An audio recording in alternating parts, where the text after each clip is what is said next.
Russia currently have an absolute advantage in almost everything. Capturing Belgorod is actually a possibility. Yeah. If they send in 2,000 troops and you didn't stop them, then of course they will send another 2,000 troops. And before you know it, you will have 100,000 NATO troops in Ukraine. I think only Poland is the only one that is really militarizing in a way that it looks like they're preparing for war. Who would have imagined United States to go into the decline? And there's really no recovery from that. So I'd say that this interview's tanked. It's Wednesday, March 20th, 2024 at 10:26 a.m. Eastern time. Guys, before you start, please go into the description, American Hartford Gold. Please go use promo code Tommy. They allowed me to do it like the episodes I did yesterday with the doctors. They got me banned from Spotify. Any sponsor of the show allows me to. Wyatt's still on YouTube. I'm not. And if you want the show to continue in its current form where I can talk to anyone about anything and not have to worry about certain topics, please go support the sponsors who support the show. American Hartford Gold. Text Tommy to 65532. Wyatt is here. Wyatt is on YouTube. Wyatt is Defense Politics Asia. He is the Map Man. And he's far more successful than me. He has better hair than me. He's far more handsome. He's worth millions and millions of dollars. He has a whole garage full of sports cars, and he is doing his show from a penthouse downtown, and he's about 100 floors above all the peasants like you and I. He has a private chef. He eats sushi flown in from all over the world, and he just bought his, I believe, second plane. So Wyatt's very different from you and I. He's not a man of the people. He is floated off into the atmosphere. He is one of the global elite now. He is the 1% of the 1%, and I think we should all be happy that Wyatt's even talking to an Irish peasant pig like myself. So take it away, Wyatt. Hello, everyone. I'm Wyatt from Defense Politics Asia. And I'm happy to be back on TPC. I can't even remember how many times I have been on. This is the fourth time, I believe. I think. Yeah, and then we never fail to disappoint by not talking about anything I do. We never fail to disappoint. People are like, what the fuck? You had on the Ukraine update guy, and you guys talked about like asses for an hour, and I'm like, well, that's I think it's equally important, but because of that, we are gonna have you go over kind of your maps and your updates. One, because I'm a fan of it in my own OCD manner. I love the amount of detail that goes into it, but it is something that you put an insane amount of work. I mean, I think I put work into this podcast. You put an insane amount of work into your daily map updates. So I'm going to just hand it over to you, and Wyatt, you take the show wherever you want to go. So, whatever I want to go. Okay, let's go home. Okay, all right, guys. Okay, thanks for watching. It's over. So, okay, I'm gonna share the screen. Let me see which screen is that. This screen. So, do you see me? Do you see the screen? Yep. So, just a quick update about the situation for those that wasn't really interested in the Ukraine war. So the major thing that happened last year was that the Ukraine launched a major offensive operation. They also call it the Ukrainian counteroffensive, which the Ukrainians launched a major attack in two different sectors. This is Zaporizhia city, it's like the southern part of Ukraine, and the aim was to capture the first Tokmak, this city, and then actually go down to capture Melitopol, a bigger city, and then after that they will go south and cut off these main roads and whatever road there is along the coastline to cut off the land bridge, the land access for the Russians from the Russian territory all the way to Crimea. Because there's no land bridge over here, there's a little physical bridge over there. So they call this the land bridge. I just call it land. So anyway, so that was the aim. However, given all these red lines here, these are major lines, major defensive lines that the Russians have built along this entire front line, because they know the Ukrainians are going to come in this direction. And this is actually some kind of a weak spot for the Russians. If it cuts into half, then it's going to be a big problem. So the Ukrainians launched a major offensive in the Orikhiv sector. They launched this way down. The aim was Tokmak. And then another attack coming down from Velika Novosilka. And this is Velika Novosilka, and the aim is actually go to head down this highway, and they want to go down the highway to Mariupol. Because the loss of Mariupol, which is a very major city, was a huge humiliation for the Ukrainians. So maybe this is the intention.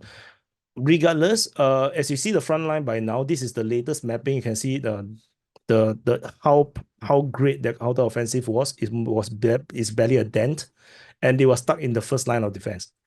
This is basically the first line of defense. They hardly go anywhere. No, this, and they basically just stuck here. The furthest extent they went was like this. This was the furthest extent, and currently they are getting pushed back by the Russians in multiple directions. But the Russians also find it not that easy to push them back because the Ukrainians sent a lot of reinforcement down, and try to hold the line. So the entire counteroffensive was such a massive failure. So upon the close to the absolute end of the offensive operation, where the Russians felt that the Ukrainians can't really go further. So also about this front line, the Ukrainians previous line was something like this, and then they progressed this much. This is the progress they did. Distance wise is maybe around 8 to 10 kilometers at most. That's not much. I don't know what's that in miles. I mean, no one in no one in the rest of the world use miles, so no. Yeah, there's 10 kilometers. So anyway, this is as far as they go. I think let me check the other front line. Sorry, I got lost with my my shortcuts. So the Ukrainians had this town of Novodanilivka over here. Where's my it's over here. The Ukrainians have this town. So they hit all the way down to just the northern part of this another village called Novoprokopivka. So the distance that they went was, also 10 kilometers. So they didn't really go very far. They just went 10 kilometers when the entire distance all the way to the coastline is like 90 to 100 kilometers. So they didn't really do much, like 10%, give and take 15%. Oh, and then of course you don't go in a straight line, you have to go sideways. So yeah, it was a massive failure. They raised 12 brigades, 12 offensive brigades to conduct this offensive, and they went to hit the wall, basically the most heavily defended and most entrenched line of the entire of Ukraine. Like this entire line, this part is the most entrenched because the Russians felt that this is a very weak spot. They created multiple lines of defense prepared for this. So, and the Ukrainians just smashed into the wall with all your beautiful American and European NATO weapons and total mess. So after when the offensive was nearing its end, or the Russians realized that it's ended, the Russians went on the offensive, and now we are in the middle of the Russian offensive, actually. So the Russians have actually taken a major city called Avdiivka over here. So the previous front line, let me draw it. The previous front line was use another color. Something like this. This was the front line, something like this. And the Russians basically captured the entire city. And now the battle is currently ongoing over this line of defense. So this entire city is gone. And this one city worth more than all the gains, all the land gains that the Ukrainians have done. Strategically, this is very, very important because this is a very, very heavily defended. This is like a fortress city. Russia, over the 2 years, did not manage to capture it because it was so heavily defended. So, but because the Ukrainians have wasted a lot of these forces, then the Russians managed to, over the past 1 year or the 1.5 year, managed to militarize, invest and build up all the most advanced weaponry, suicide drones, all sorts of suicide drones, and then they have now glide bombs. They basically just attach a wing to this dumb bomb, those like World War II style dumb bomb, but they put a wing, there's some GPS type of homing device, and they basically put the coordinates, and then the bomb just fly over from distance, which means that the fighter jets do not really have to expose themselves as much. They don't even have to fly to the front line. They can release the bomb further away. So as a result, all these developments and of course the mobilization basically made it very one-sided right now. The Russia currently have an absolute advantage in almost everything. And you have to imagine the mobilization that the Russians have did in 2022 in around October, November time. These are the only groups of troops that was mobilized for this operation, and they are just rotating in and out. It's the same group of forces. They did not recruit more forces in, other than volunteers. So this group of forces, imagine they have been training for 1 year. On and off, they go into the front line, come out, they train, they go back to their hometown, come back in, and they are very fresh. And by now, they are all very veteran, very well trained. They are the best trained soldiers in this world right now, other than the Ukrainian sides, probably the foreign fighters and some of the elite forces.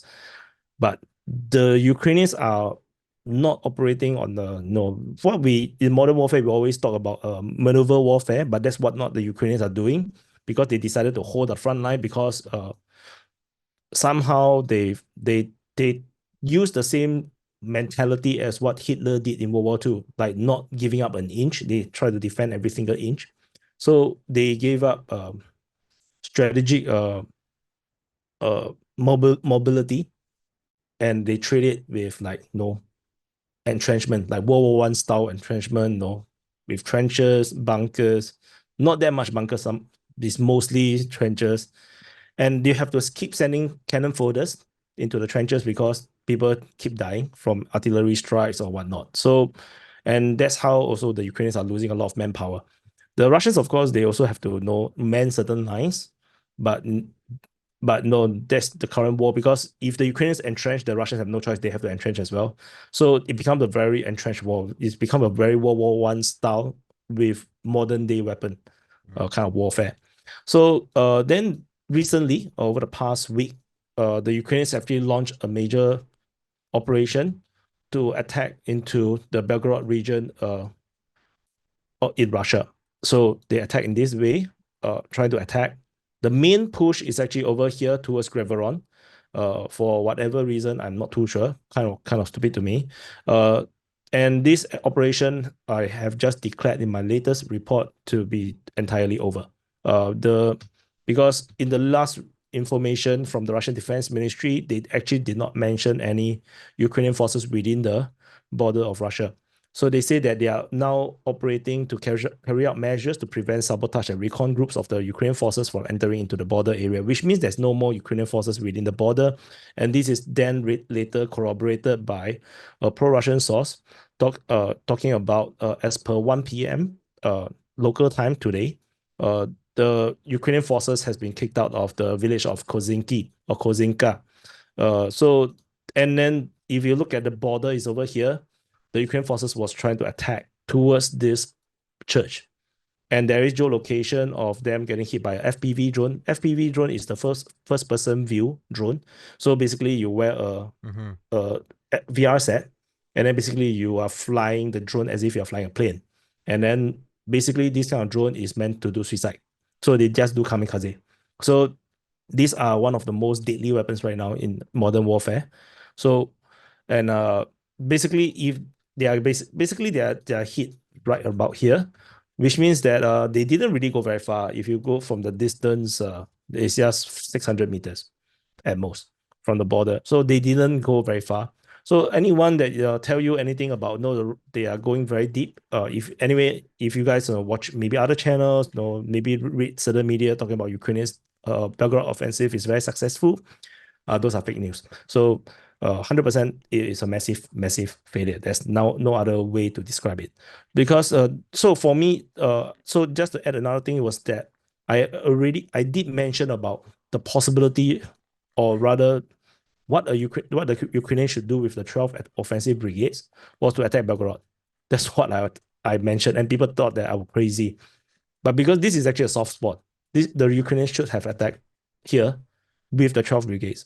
If you have over 10,000 troops, to maybe more than that, maybe 50,000, 100,000 troops, with 12 offensive brigades with hundreds of armored vehicles, hundreds and hundreds of armored vehicles, where the Ukrainian Air Force is still more intact with HIMARS and everything, capturing Belgorod is actually a possibility. The Russians, yes, they may have a bigger army, but it is difficult for them to suddenly mobilize so much troops to defend this line. They will not have the manpower to deal with a Ukrainian offensive then.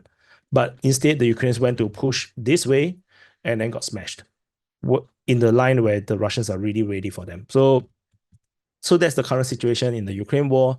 So it's very pathetic and kind of pointless. And the latest is that the French president Macron is flirting about the idea of sending French troops into Ukraine, particularly to Odessa region.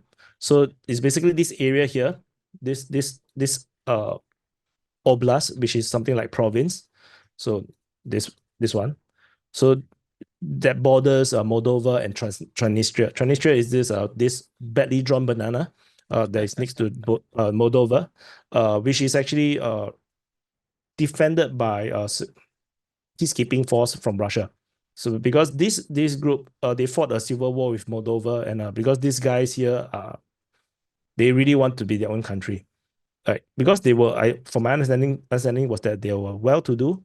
They are a bit like different from the Moldovans and something. They want to be their own thing. But of course, being such a badly drawn banana, of course, this is not a practical state, not a practical country to be.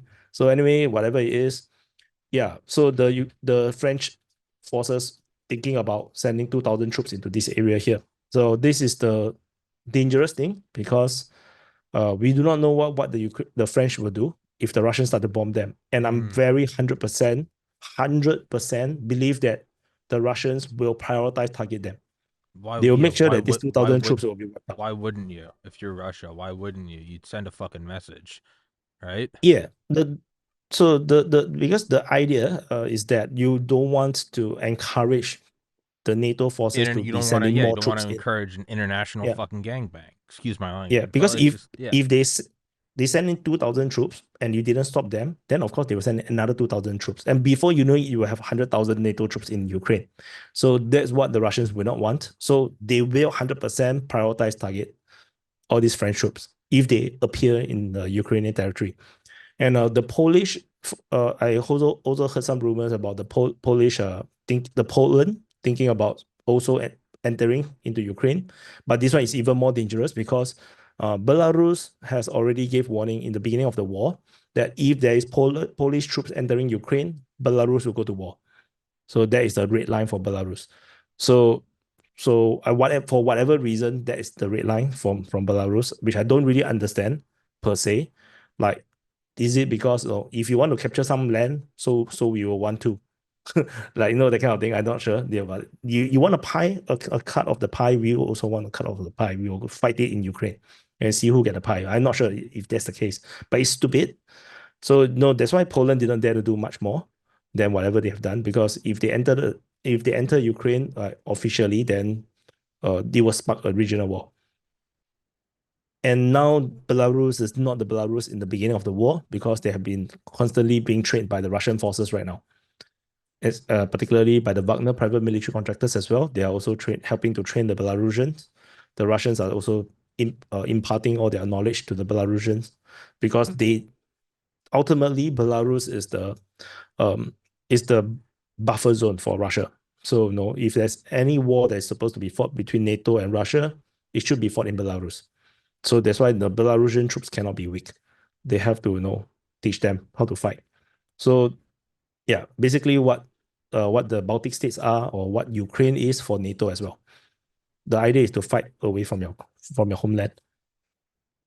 Yeah, so this is the battle situation, the war situation right now. Well, and that's the thing is like, prioritizing France or French soldiers. Like when I say why wouldn't you, it's not some support of Russia so much as it's just rationally look at it. I mean, look at the Cold War, look at the Berlin airlift, right? There's a reason why Yep. they drew the line then and there, because the logic was if we don't stop this here, it's going to go on. That's the entire idea behind the Korean War, behind the Vietnam War. Obviously flawed and completely worthless in their own right, but we're not talking about fights that are worthwhile because this whole fucking thing's going on. So to just simply look at the past as I guess some sort of a preview for the future, if that is the mindset, if the mindset is you can't have this domino theory thing going down, then that's exactly what you do. You'd prioritize French troops, because if you don't, they're going to send in more, and then it's a very quick slope before all of a sudden it's like, yeah, 50,000 Marines are heading to Ukraine, and it's gonna escalate from there. And but I guess on And the other hand, yeah, the argument on the Western side is the same because they say yeah, that if you don't stop Russia right if you now, don't the stop it Russia there, will then start to it's invade into Poland and whatnot. But there is a problem with that argument is yeah, that we are now 2 years into the war. If you look at the militarization of the European countries, in the NATO countries, is very weak. The militarization is too slow. mm, With the exception of Poland, I think only Poland is the only one that is really militarizing in a way that it looks like they're preparing for war. The Every other country from France to UK, UK is even worse. They want to mothball one of their newest aircraft carrier. Like you look at United States, similarly, there is no militarization. That means no one really takes the threat of Russia seriously. They don't believe that Russia will actually invade into yeah, Europe. And clearly, if you look at from a strategic perspective for Russia, there's no reason for Russia to invade into Poland. It's pointless because they have enough territory. They have all the land, they have all the resources, and they don't want troublesome people. They have enough troublesome people within their own country. mm, The Chechens or maybe the Tatars, they have Dagestan, they have all these groups that doesn't really merge as well as the rest of the Catholic Christian population because they are Muslims. So they have their own problems already. So why would you include more problems like the Polish and whatnot? So so there is some conundrum in terms of that, and which is why the Europeans are not militarizing. To me, ultimately, never really believe what they say. of course Always look not. at the actions. Well, Always look at the actions, and the actions shows no one believes that Russia is the threat.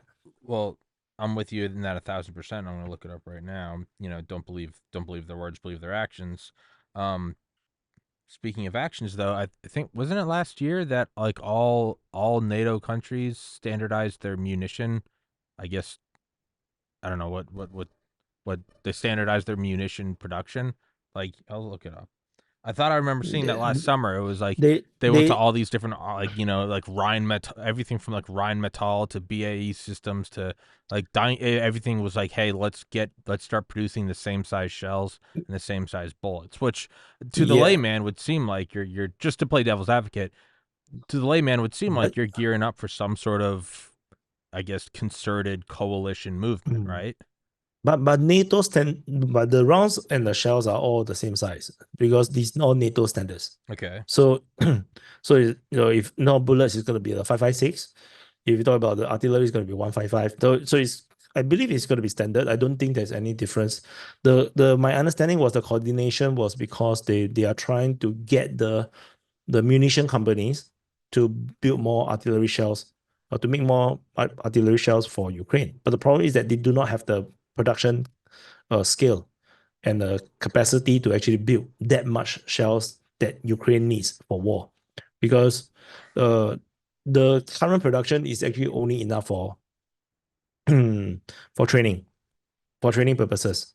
So suddenly, they have to build so much more for war, and they are firing like in a single month, they're firing what they can produce in a single year kind of thing. So they have to upsize the production, and then they have a lot of problems because this is not a wartime situation. It's more like a commercial situation. So they're telling the factories to build more, and the factories are saying that you have to throw us money first before we will All build right. the rounds, because they cannot expand the supply chain suddenly. It's not possible. So you need to invest and build new factories before you can actually build more. And then the arms company do not trust the governments that they will honor their words, Yeah. that they will actually buy these many rounds, because who knows the Ukraine war will suddenly end. So Yeah. no, And then they you're want, fucked with, yeah. yeah, then you'll be fucked before the investment that you can't recoup. So I think Sure. the argument was that the arms company are forcing the governments to throw in the money first, pay upfront, so that they can actually have the money to build and recruit and train the Sure. people. Then they can upskill. And my understanding from my last report on this thing was that they are actually short. they promised Ukraine X number of rounds. They only managed to produce 50% of it. So they are still struggling to keep the pace. Whereas on the Russian side, the rumors was that they are now already producing between 2 to 4 times more than Europe and United States combined in terms of artillery shells alone. So Russia the is? Russians are Jesus. so Russia is already outproducing Yeah. both Europe and United States in terms of rounds. So, and this is no surprise because Russian doctrine is very different. So they do have the capacity to build all these rounds all this time. So yeah, I get you. No, so it's weird. yeah. It's weird, right? No, like you're talking about Russia is the impending World War III kind of situation, and nobody give a damn. Like, no, your president did not like. Okay, I'm gonna sign an executive order. No, oh, of course he don't speak like this. He'll be like speak like 10 times slower. But no, Yeah. like no, I will sign into decree. Finally, they sign into decree that no, they force the weapons company to build 10 Yeah. 10 more factories, no, or 20 more factories to build rounds. But it's not. They didn't do it. And then, Well, which means that they are not. I think it's my own layman. I think we don't need to, because what we're doing is we're using Ukraine as a way to just sell off all the shit that was probably gonna have to be set to be destroyed anyway. It's probably a bunch of old munitions that we had, and there's some huge one in Alabama or Texas, a Bluegrass Army Depot. We have so many of these depots where there's just like God knows how many munitions that we just don't use, and they do have I guess, a quote unquote expiration date. And by the way, again, everything I'm saying about it, I don't actually give a shit about this. These aren't like my stances. I don't care. I'm just playing devil's advocate. But it's true. I texted But you a couple it of is true. the articles I found. So October of last Uh, year and June of last year from Reuters. NATO calls for common standards push to boost defense production. NATO urges common standards for military ammunition. NATO urges common standards to curbs on protectionism to boost. So again, I don't, it seems like they're doing something. I don't fucking care. It's just to play devil's advocate. it's Yeah. So to action speaking louder than words. But Yeah. you're accurate. So the United States, I believe the original plan was that they believe Russia will collapse very easily. Yeah. They don't think Russia's military is actually that strong. So they believe that by giving Ukrainians all these Soviet weaponries and some of Yeah. these Western weaponries, it will be enough to deal with the Russian military. So it's a bit like the Japanese in World War II believing that sinking a few aircraft carrier will sink end the it, entire yeah. United States, right? Something that kind of extent, and indeed that they also did try to scam all the money out by giving old weapons, but pricing them at the rate of a totally new ones. Yeah. So it is that, but they did not expect the Russians to survive. They didn't expect the sanctions to fail. So when the sanctions has failed, the Russian economy now is getting stronger and stronger, and they actually, I'm not sure if I mentioned in previous podcasts with you before, the first year of war, because of this war, right? Then remember the oil price was really high. The oil and gas price was really high. So because it was a sudden sanction, there was no alternative. So the price was very high. The Russians actually earned stupid amount of money, like a lot of money. And this amount of money was so huge that they used the money to expand their military, to build all these, expand the new factories, put into production all these new weapons that previously was still experimental, and they raised another 500,000 troops, something like this. So they expanded their military by around 150%.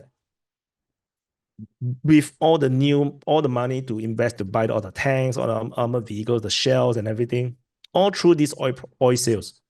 So when they sanction Russia, what happens is that they actually raise the price to give Russia the money to actually buy and expand their military, which is very hilarious because the Europeans still need the oil and gas.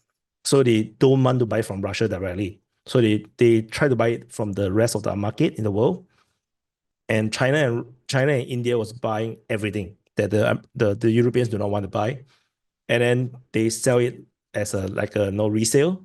back to the Europeans at increased price. So they become middlemen and just take free money. And Europeans are still using Russian gas and oil, just that it now sail across the world. So everybody earns. India earns. So you have a massive wealth Transfer. transfer into India and China through this. And even Singapore was earning a lot from it. Like, because we are a major oil oil trading center. And then, although we supposedly sanctioned the Russian state, but we seems to be buying a lot of Russian oil. And then because it's money, money is money. So everything has screwed up. So yeah, now they're desperate. And from my understanding from some internal sources is that a lot of people in the higher positions are very desperate. They are very worried. Like the Federal Reserve is worried because the de-dollarization is happening real fast right now, and your government, the State Department or the president is not really caring about it. They're not really realizing that the de-dollarization will destroy the American economy, and it will destroy the ability for United States to wage war or to maintain the big military. They're not realizing that, and they're continuing policies that will erode the trust of the world towards United States. So this is currently happening, and they are still doubling down on the Russia-Ukraine conflict. They're still doubling down on that, and the world is not trusting America as much. As such, everybody is worried because what happened during the sanctions was that what every country believed is untouchable as part of the monetary system, like the SWIFT system, where they do payment systems and whatnot, suddenly got weaponized. So Russia was kicked out of the SWIFT system, and then all the big countries suddenly got worried.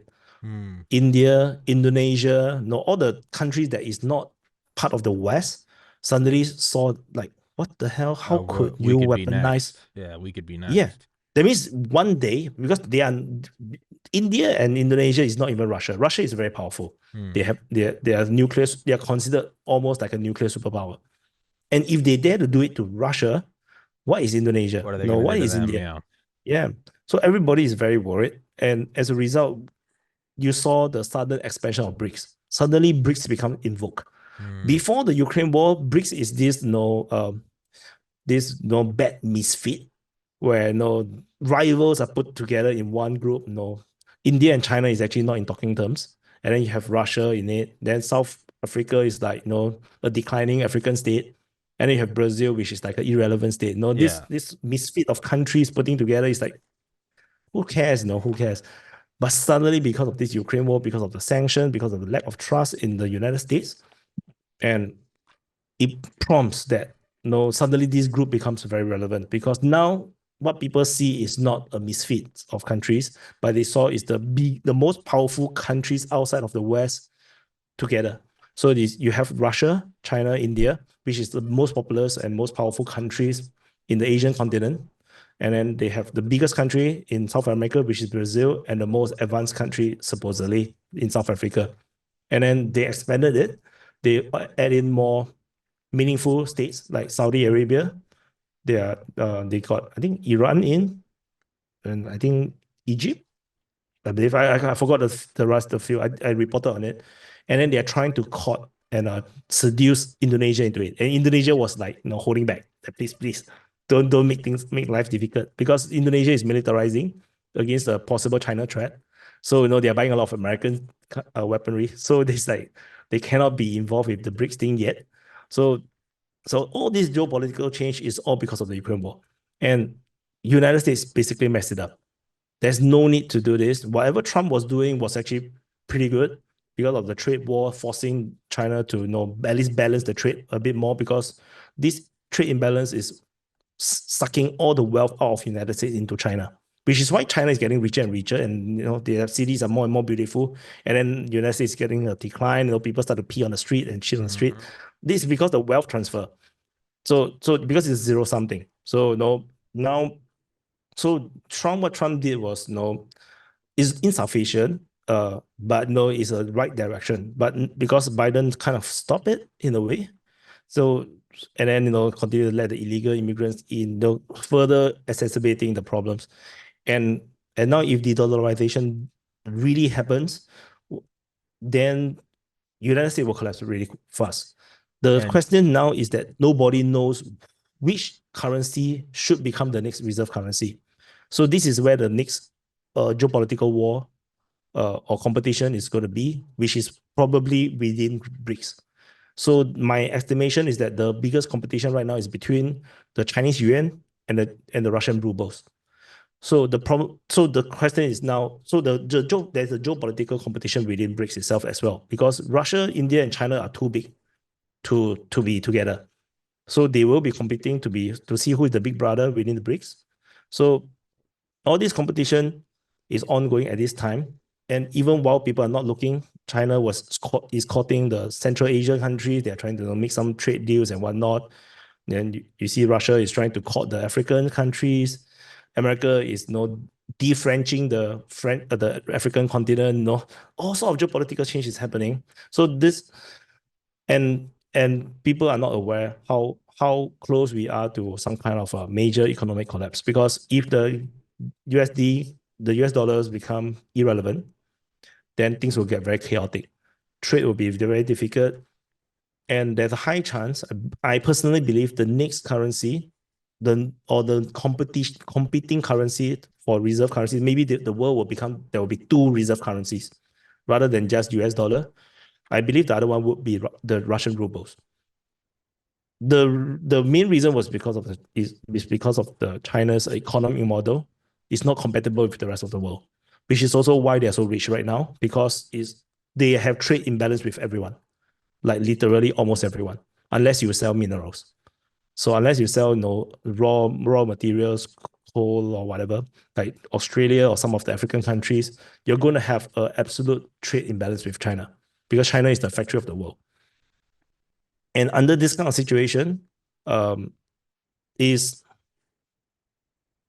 very bad for Chinese yuan to be the reserve currency, because that would just means more wealth flowing into China, and everybody will become very poor. The United States is kind of an opposite. United States is the biggest market, and as a result, United States keep giving loans out to the rest of the world, so that and then they will tell them to, okay, you don't need to pay back, because it already paid for itself because of the circulation of the money. So the wealth seems to be flowing out of United States because everybody is selling to United States, but which is also why maybe United States need to create trouble around the world to kind of even things out. But no, China is kind of total opposite. They manufacturing everything, so which means that money flows into China, and then if you make them reserve currency further, then they will become the superpower, which I believe Russia is not interested to let them become, because ultimately they are still strategic rivals. So I believe Russia have a lot more goodwill compared to China, because China is all about business. Russia has been giving things for free right now. Like they give the free grains, free fertilizers to the African countries. They are buying votes. So, and they are also seen to be fighting on the front line against the West. So there's a lot more positive emotions from the global South towards Russia than towards China. So this competition is still ongoing. We do not know who will win, and United States is still dreaming. It's still in these days, because the president is in the days. Then the population is totally chaos. But no, there are still good developments, I believe, because Twitter is now bought by Elon Musk. That actually frees up a lot of the information, because Twitter has been very draconian. So in terms of controlling the flow of information. So at least now there is some ways to let the information flow. So a lot more truth is actually being spread around. So there is still some positive, like the woke culture is failing, the right is rising. Trump has get back his full rights to run for president. So no, there is still some positive, but the decline of the United States may be a bit too late to solve to stop. Might be a bit. That means Yeah. the United States may not become the superpower anymore. They'll have to contend to be one of the major powers in the future. And we can also see it in the military front. United States military is not that advanced anymore as compared to the peers, as compared to Russia, as compared to China. United States is no longer 20 years, 30 years, 50 years ahead. Yeah. And that's a problem. And this is also because of the corruption in the United States as well, because you guys keep building stuff, starting new projects and canceling it. As a result, you get nothing, after 50 years of development, and you actually don't have anything. You guys are supposed to have some very cool stuff, like the destroyer battleship kind of thing with the electromagnetic gun. Yeah. Or The rail gun, yeah, they canceled it. yeah, the Zalmot Yeah, or something like that, right? Zoom Vault. So that was such a cool vessel. Yeah, And yeah, they no, didn't build the it. stealth destroyer, yeah. We fucking got rid of it. We built 2 of them. Freaking round without explosive, but they can destroy anything. They don't build it. Laser guns, they gave up as well. The F-22, they stopped production. F-22 is the most advanced fighter. Even I think it's still more advanced Still than is. F-35. It was built in the It's still more 90s. It's still the best, yeah. Well, you can tell, again, actions and speak louder than words. We sell F-35 to other countries. We don't sell F-22s. exactly. And you see, when they are building F-22, there's also F-23. But the why F-23? They could have kept that project Yeah, the Black on Widow. continued development, and then you're gonna have like convert it into the 6th gen, but no, that project is gone. The whole team has dispersed, so that is gone. That means that whole idea and technology, the brains behind it is all gone. So United States is not investing correctly, and then you're and then like the whole pivot to concentrating on fighting insurgency was a big mistake, because previously there was all Abrams and Bradleys, right? And then suddenly, because of the insurgency, the IEDs, then all the investment go into MRAPs. And then the MRAPs are now sent to Ukraine, and everything is just getting destroyed in the conventional war, because they are not meant for conventional war. They are only meant to survive IEDs. Yeah. And now United States don't really have a new generation of battlefield weapons to fight a conventional war. So everything is shit. No, like no, it's scary, because for a Singaporean, we are dependent on United States for protection in a way. No, because we want United States to be the counterbalance to China. And we also invested in China to make China the counterbalance of the United States. But now the game is now broken, because we would have never predicted United States to go into such a decline. When we started this policy 30 years ago, when we know when Deng Xiaoping come to Singapore, we taught them the Singapore way of communism. And then they brought back it, and then they started putting capitalism into their socialism, and then it works from a state level, top down, managed economy, state managed economy kind of thing, and then with social engineering, it worked perfectly. So we created a monster that can counterbalance United States, because we are also afraid of United States, because United States is always full of CIA-ish things. CIA, if you are watching, I have nothing against you. Please don't try and find us. We are perfectly nice people. But we know who would have imagined United States to go into the decline, because everything is going for United States. So so now we are in this deep problem, because China is getting too powerful, United States is getting too weak. So we buy F-35. Yeah. Yeah, and I think all the, one aspect of decline or 2 aspects of decline, that's one thing. When you see it's a decline in every aspect, and it really couldn't be hastened, to a degree that's any faster, you have to start realizing that it's not accidental, it's intentional. They want to decline. Now, then that raises the question, is it elite capture from China, and therefore we have politicians in charge who are driving legislation that hurts us and benefits China? Or is this just an emergent phenomena of it's the decline of empire? And then if you look at something like BRICS, that a couple of years ago was, like you said, a group of misfits, and now it's becoming a formidable thing. You have to start wondering, So well, what is the U.S.'s tactic? What has our tactic always been? And it's to cause war.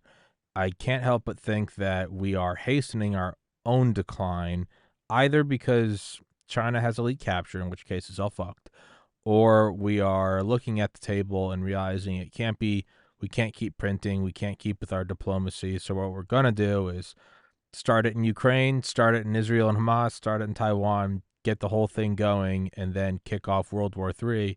And that's where the U.S. shines, is in war. And it's not good. That's an evil thing, but I do think that's what we're doing. I think that those who are in charge aren't going to give it up easily, and we're looking at and it's not that obvious because we're doing it over the course of multiple years. It's not a single false flag event. It's a slow burn, but I think we're pushing the world into World War III, and that will, all the countries will I sort of think fall in line. That's just my own thoughts. Is my opinion is slightly differs. My opinion is not that they wanted to stir the shit, in Ukraine for the sake of it. It's more like the certain groups of the elites, the ruling elites, are overconfident and detached from reality. Yeah. Like Oh, absolutely. Yeah, they absolutely. still think that the United States today, or maybe 2 years ago, is still the United States in the 90s, Yeah. in No. the No. They Iraq do. War era. They absolutely do still think that. Yeah. Yeah. So as a result, they make a misjudgment of that they still think that Russia today, or 2 years ago, is still the Russia that just came out of the Cold War. They still think that China is still the China from 10 years ago. So the world have moved on, and United States have wasted way too much time, to waste too much opportunity. It's like the hare and the tortoise, Mm-hmm. running, that race, Mm-hmm. that fairy tale, where United States is like the rabbit.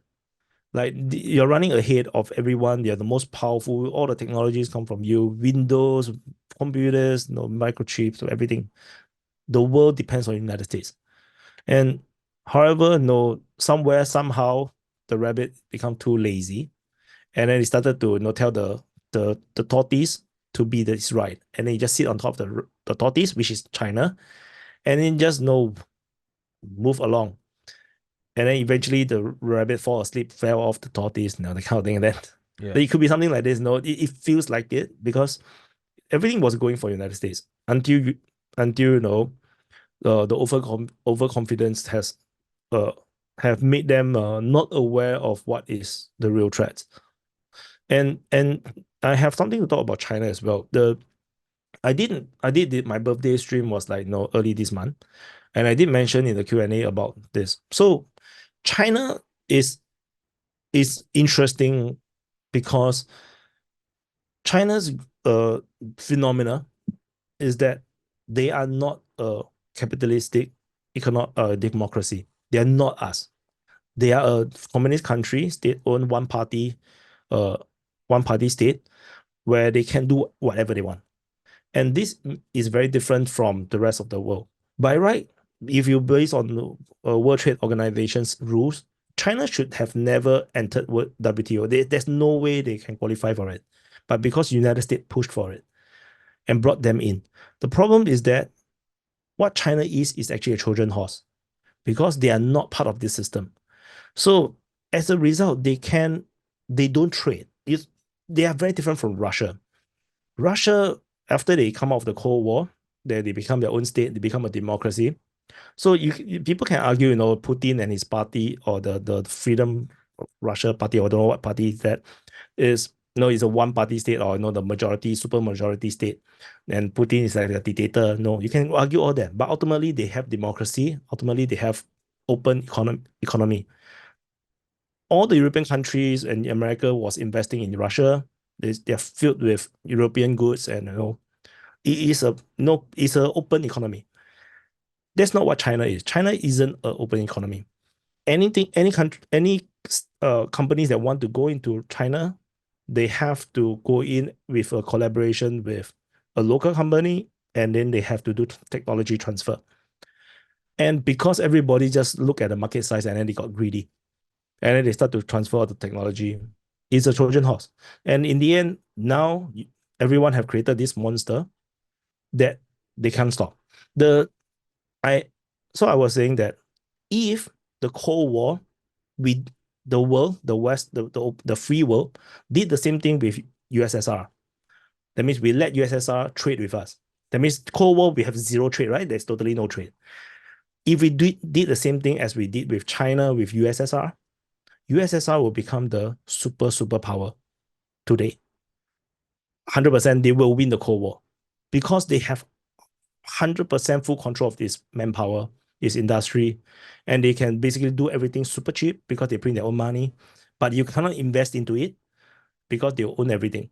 They own everything. They demand the technology transfer. They get all the technology. They get all the money, and then the money goes in. It doesn't come out because they don't buy your shit because they produce everything for you. Because USSR have the capability. They're just like China. They are communists, right? So had the Cold War developed in that way that we did like what we treat China, then USSR would have won the Cold War.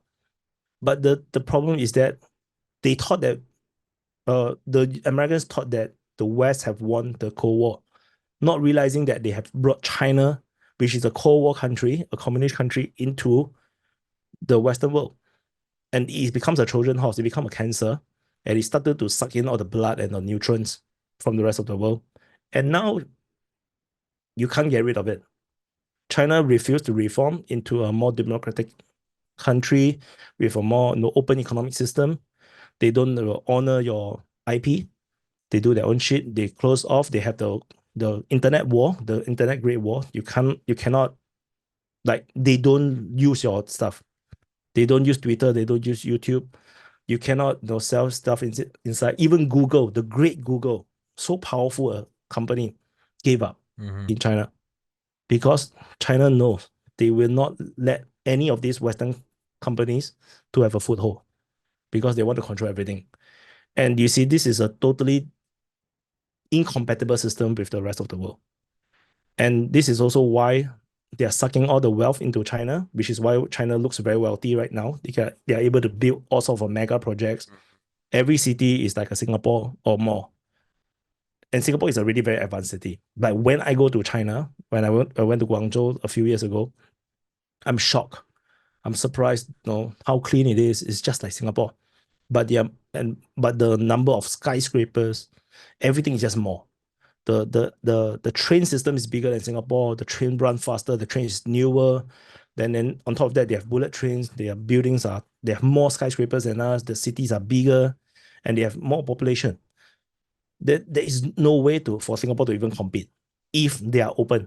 That means if they open up, just like in the United States, Singapore will die, man.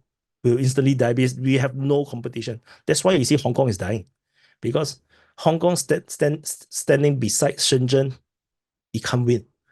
It already cannot win. It already get trashed outright. But that's the problem with it's a totally different system. So, but this system can't last forever because like I say, trade need to be balanced. Russia did not develop everything themselves. Like, no, they don't develop their own jet passenger planes. They don't make their own cars. They rather buy German cars and everything, because trade need to go both ways.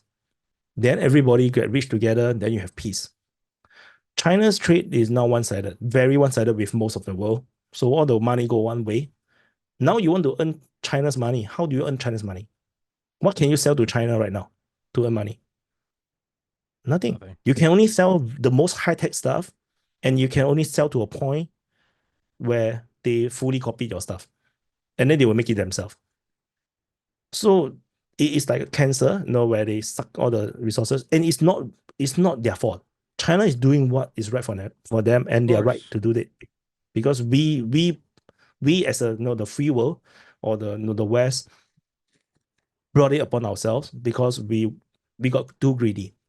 We wanted that big 1.1 billion people market, but we not see that there is a caveat to it, and the caveat was very obvious. They already told you, you want to come to sell in our company, you have to do collab, and then you have to technology transfer. Immediately you do the technology transfer, they will immediately start a new company, bring copy and paste all the technology over to the new company, which is 100% Chinese owned, and then will compete with you. That's what China do. They did it even to Singapore. We developed a industrial park. In I think Chongqing or in some city, Suzhou Industrial Park. It was like, wow, Singapore's grand project. We are so proud of it. We built this industrial park in China. But what was not reported in Singapore media was that China immediately built the exact same copy just next to it, but fully Chinese owned. And that is just industrial park. We're not even talking about technology and no. So that's what they do. The same thing happened to bullet train. The Japanese wanted a cut of the pie. They go in, they know they are very naive people because the atomic bomb make them stupid. After that, they believe that the Chinese are no nice people. The Chinese did exactly the same thing. They create another company. They took all the technology and they compete with the Japanese company across the world, all around the world, not just within China, but all around the world for bullet train projects. And they always price lower than the Japanese. And they won a lot of the projects. So, but you see, there's only so far you can go, and there's only so much money you can earn for China. One day they will suck all the wealth to the point where no one have anything more to give. Because we can't sell anything to them. Yeah. And then they will outcompete. For example, let's say Singapore, we whatever high-tech ship that we produce, eventually they can produce. Then they will not buy from us. And then they will sell it cheaper than us, and then they will sell it to everyone of all our customers. Then what will happen? We will die. But that will not just happen to Singapore, they will happen to every single country. Then what happens then? What would the world do then? The world will eventually have to decide one point that enough is enough. Because they can't survive. If they continue to just do business with China, we will all die together. Only China will survive and we'll all die. No country will have an economy. Everybody will just depend on hands out from China.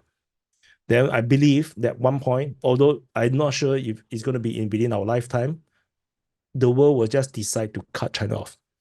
Like cancer, just cut off the entire tumor and suddenly launch this massive Cold War. And then we will not take anything Chinese. And then we will just trade among ourselves, going back to the Cold War. That's the only way to survive. So then, how old are you? 41. 41. I'm 33. All right. I have a biology degree, and I think you served in the military, right? Combined, we only have so much, experience and wisdom. I agree with everything you just said, including the conclusion. So then you have to assume, have older men with more wisdom and access to classified information, maybe they're generals or admirals or whatever, have they come to that conclusion as well? And have they set that? They could. Have they set They that could. in motion? Is that what? No. Is that what this is? We're looking That's what at. China. That's what Trump was doing. If Well, you remember Trump, right? Yeah. During Trump's trade negotiations with China, Yeah. there is actually multiple levels. There is the first deal, second deal, third deal, fourth deal. All these deals lead to China opening fully. Yeah. And the financial system fully open, economic system fully open. That is the end point. China was dragging its time because they know that they can't open. Because if they open the financial system, all the money will flow out of China. 100%. Because nobody trusts the Chinese system. The Chinese billionaires will immediately transfer all their money out to United States, to Switzerland, to Singapore, because they cannot afford to let the Communist Party to take their wealth. And the problem is that China have overbuilt its infrastructure as well. So which means that they are a bubble as well. They are a huge bubble, but the bubble will not burst because it's not exposed to the outside economics. Yeah, it doesn't expose to the outside market. So they can continue to print money, they can continue to contain this bubble, but the moment this thing opens, that you have a capital outflow, suddenly your country will become super poor. So this is what China is afraid of, and that's what Trump was trying to push, which is why China was playing a lot of games with Trump, and Trump was like not taking anything, any shit. So that's why the trade war was such a huge thing then, because that was life and death for China, and China was losing the trade war. The which is why COVID happened, which is why COVID spread, because China needed the COVID to spread. Because firstly, they cannot have themselves alone deal with the virus. They want the whole world to have the same problem. So that's number one. And then this also caused the election problem for Trump. Trump eventually lost the election, partly probably because of the COVID issue as well. So China got their victory, and then immediately United States went to start the Ukraine war with Russia. China is super happy, now the attention is not on Russia, it's not on them. So they can do whatever shit they want to do. So that is the real the world that we're living now, which is kind of stupid. And the elites that you're talking about, they know that this is the thing. Trump was pushing, but of course they don't like Trump because too many people have too much interest. Like you say, you are in your 30s, I'm in my early 40s. But the problem is, as you get older, you have more interest. You need to protect. That's the thing. They have more wisdom or more experience, but they also have more interest to protect. Yeah. And that is the problem. And if they need to protect own interest, for example, they invested in China, or they have they had some secret deal with Chinese government or Chinese companies, or or just purely political. They cannot allow the Republicans to win, or they cannot allow Trump to win, be it whichever party they are from. It could be all sorts of things. All these interests corrupts the entire game. This big game that is being played between big powers, and is more difficult for the United States because China is a communist party state. They can decree by the top leader, by the supreme leader, Xi Jinping can make an order, and you go all the way down to the ground. Everything will change overnight. But you can't do that in the United States. And this is why the United States is losing. And even when Trump is trying to do the right thing, he's facing so much pushback from across all the board. And people are too stupid to realize that it's life and death for the United States. Trump did mention it. No one was listening because everybody is just reporting his jokes. Orange man bad. Trump need to stop making jokes because the left can't understand his jokes. They will take it literally. That it's going to be a bloodbath. Yeah, it's going to be a bloodbath. Yeah, for the car makers. Yeah, fucking. But it become a bloodbath. No, they're retarded. I think that, and again, this is just my 2 cents. I think you probably have some aspect of the military, and it's not in a vacuum. It's not necessarily a good thing. It probably is rogue individuals in the intelligence community and or the military / military industrial complex / whatever DARPA lab, and I think that, and I've said it for like the last 2 years now, and so that's why I agree with you. Is I think ultimately we're trying to do it slowly so as not to make it obvious, but we want another Cold War, and China will just be the new Soviet Union, and I think that's what we're pushing for, and I think we need, hot wars around the world. You need Ukraine, you need Israel, Gaza, you need Taiwan, and you need whatever the fuck you can do in South Africa. And they're probably going to do something in South America, I would imagine, in the next year or something. They want these little skirmishes. They want it to escalate into a bigger conflagration, if that's the right word. And I think they want it to be another standoff, and it will just be like a 40 or 50-year Cold War with China, because that's the only way to beat them. And I think that's what they want. I'm not sure if that's the 100% the case. I'm not saying it will work. Some of the conflicts, for example, the Israeli conflict, might be actually entirely out of the United States' hands. It's it's an unintended thing that Israel just it's time for us to we're doing this shit. Do some shit. Because United States is getting weaker, so everybody start to make trouble. Because now the police is too weak to catch me now. Something like this. So Israel start to flex its muscle and then everything, and they know that nobody dares to do anything, which is exactly what happened. Nobody dares to do anything.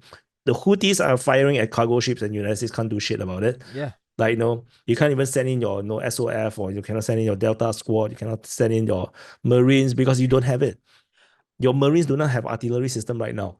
You know that? I think they're letting all this shit happen so that people want, how do you roll in how do you roll in a solution? Well, you have to have a problem where people are begging for the solution. I think because the United States, as aside from the southern border, we're fine.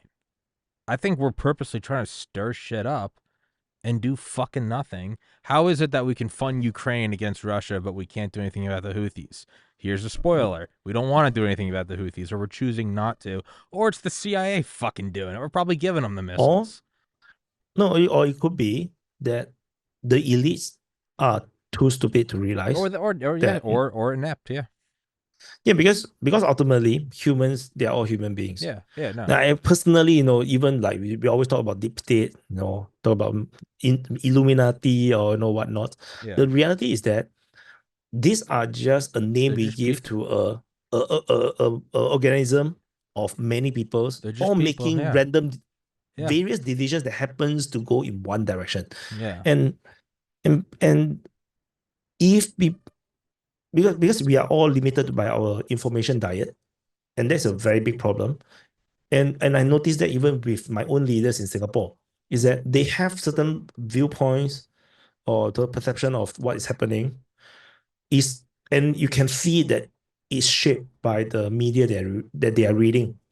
For example, my prime minister, when asked during the Trump-Hillary Clinton election, was asked, what happens if, to the TPP, when Trump is, if Trump is elected, what my prime minister say? He says that, it's unlikely or it's not possible for Trump to win. And in that, you know what? Trump won, and then we have no American ambassador for the next 4 years. Yeah. There's an embassy, but there's no ambassador because Trump remembered it. And then what happened?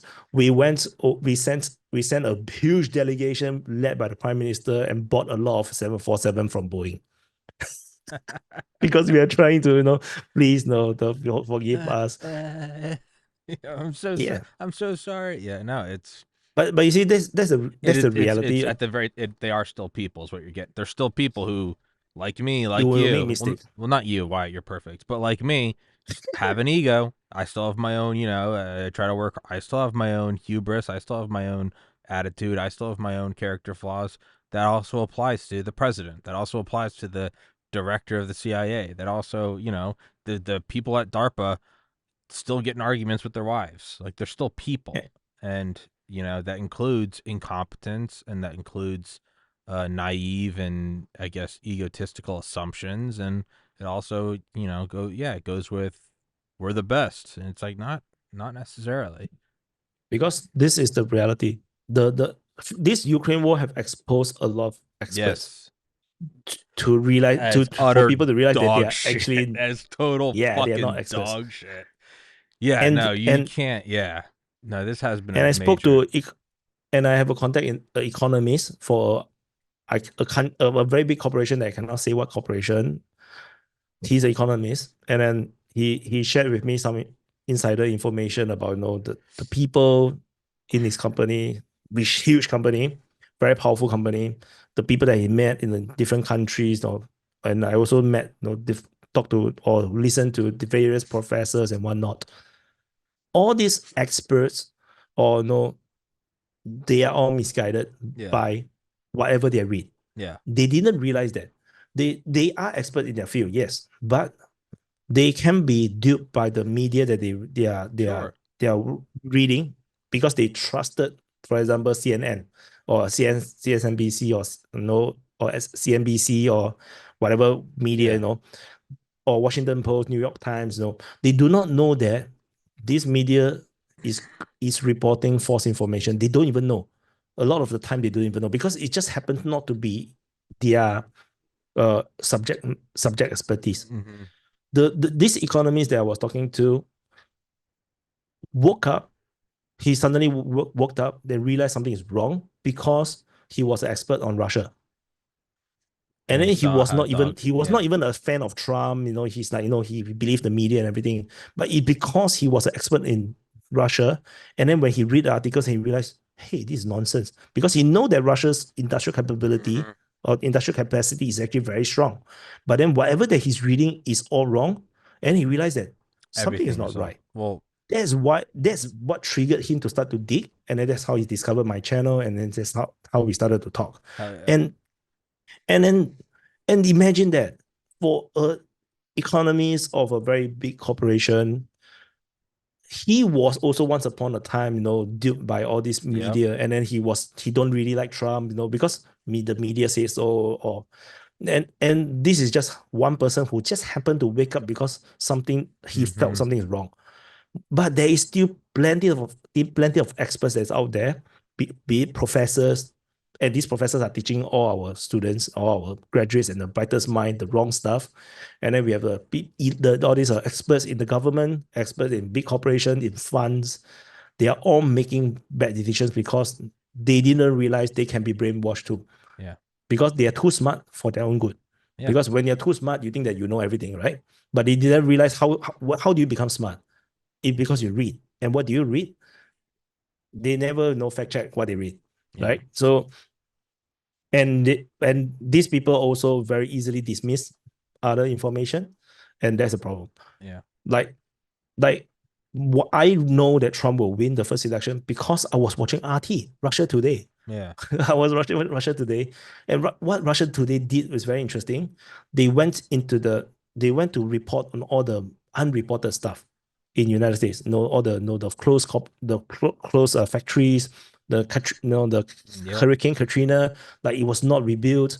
They went into the Midlands, where no everybody is focusing on the coastal cities, right? Nobody's looking inwards, and that's where Trump's stronghold is. Mm-hmm. Where everybody is really feeling it, feeling the decline of the United States. The city coastal people they're blind. They do not know. And that was why when I realized that something is not right. That's why I started to dig into alternate medias and then I come into like Team Pool, and then Mm-hmm. start to know a lot of all these so-called alt-right people, and I start to realize, oh, there is this tide that is coming, and it's very powerful. And then I was confident that Trump will win because I know that Hillary can't beat Trump, but Trump can't beat Bernie Sanders. But Bernie Yeah. Sanders can't beat Hillary Clinton because Democratic Party is corrupted. So Yeah. so because of this scissors paper stone thing, but no, Bernie Sanders will meet Hillary first. Bernie Sanders got kicked out, then the election result becomes obvious to me. Yeah. Yeah. No, Trump. And it Trump would have turned out to lost be to true. Bernie. Yeah. And it turned out to be true. So it's like, wow, that was like, and then my prime minister said, no, he will not become president. Yeah. Like, Yeah. oh No, my it God. is. It is that sort of kind of a cocky attitude that we forget applies to the people at the very top. I mean, case in point, I'm Because, banned. I'm banned from YouTube. So if one day yeah. somebody cites this episode, they'll go, oh, "I never saw that," and it's like, well, you live in a fucking bubble, whether you're aware of it or not, whether it's a conscious bubble or not. It's a bubble nonetheless, and I think that's what we're Like, seeing. yeah, I mean, even for me, it's the same. On YouTube, I have to Sure, self-censor. sure, There's because it's just not worth, saying something, and then you lose the reach. yeah, Because ultimately the aim is to inform. So if that's where the reach is, where the people are, then I have to stay there. So no, I have to uh play the ball, put it that yeah. way. No, But I did I get it. I did warn YouTube as well. When I was talking to my YouTube partner manager, I talked to the support. I keep reminding them, if you continue to fuck this up, you continue to not listen to the creators, you continue to make things difficult and make things very ambiguous, then the platform will eventually lose to Rumble. And Yeah, then it'll take a the while, but they world will start to will. fracture. Yeah, But the world will start to fracture. And then everybody lose. yeah, That's the main problem. Because now it is more possible for content creator to survive on YouTube because all the ads are all on YouTube. yeah, That's where all the money is. So which is why there's enough money to go around for all the content creators. But once it's fractured into two sides, then no, then things will become very complicated, I believe. yeah, But no, I'm not sure. No, I just wish YouTube or Google, to be, to really get out of politics. Like, don't get involved. yeah, They're in too deep in politics right now. Facebook and Meta is gone. Mark Zuckerberg is all in into the politics. Is like he's fucked. Like, so Rumble, unfortunately, Rumble is still not there yet. The algorithm is horrible. They're not. If you give it, I think, in 10 years My time. my Rumble viewership have not grown much. Yeah, Subscribers no, hard to come because they don't know how to push the content. So we are still far off. So yeah, Rumble do better. This is like, hey, stop flexing. No, I know you have more muscle than me. Oh, You I know, don't. Oh, no, oh, I'm stretching, dude. I always that's I'm sorry. subtle, man. What? That's You so have my subtle. number. If you don't have to say it on. You can just text me and I'll send you workout. You don't need to make a scene out of it. You can It's do like, it. oh, my Oh, head excuse is me, my sore. bad. Oh my god, I'm Oh. so fucking America. Yeah. No. No, it's actually just me being old and creaky and. Um. Well, all right, let's wrap this up. All right. Thank you for coming on here, guys. If you go into the description, I'll make sure I have it. I'll pull it up again. If you go into the description, you will see his YouTube, his website, his Twitter, his Instagram. Everything's Defense Politics or Defense Politics Asia. His LinkedIn, his Telegram, his Discord. It's Do you add all a in it. Rumble or not? Do you add Rumble? I have Rumble. Yeah, I got your Rumble on there. Or Okay, do okay. I? For No, I those don't. that know, swear off YouTube, only on Rumble. Come, subscribe to DPA Come on subscribe to Rumble. Defense Politics Asia. Yeah. I need more subs because my view count is horrible. Defense Politics Asia. I'm following you out here, but we'll do that. Actually, I didn't have that in the description, so I'll put that in the Yeah, I description as know it. well. You see, I Oh know no, it. you're right. No, I have the Rumble for walking problem, but I don't have Yeah. Defense Remove the Politics. walking problem one. No, that Okay, I don't get post rid of stuff that. there All anyway. right, that one's gone. Yeah. So your Rumble is now, and I will change it. I'll change the Yeah, description of the video right now.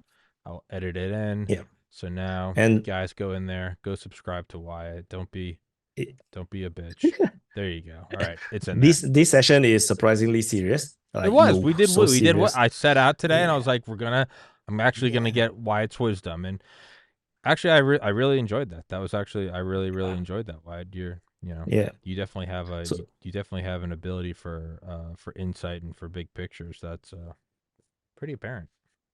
yeah. So next time you guys come and watch us talk, we will definitely talk rubbish. Yeah. So Next time will be that it will dog be shit. more Don't it will worry. be more fun. Don't This worry. is so boring. This was the serious one. Don't worry. Next time it's gonna be Yeah. So what if World War all Three dick happened, right? jokes. No. Yeah. Fuck World War III. Yeah, Next. economy collapse. So what? No. So Yeah. what? We So got what? plenty of dick jokes to go around, and that's the important commodity. Is when the nukes are flying, you're Yeah. gonna want to hear our jokes.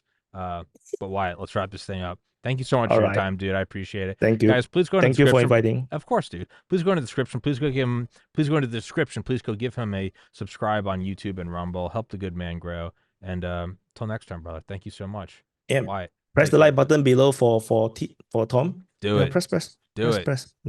Yeah. Or give it a down. Or I don't care. And subscribe. If you're not subscribe to TPC. Yep. Fuck yeah. Appreciate it, Wyatt. Recording Guys, thank you for stopped. watching. Until next time. Peace.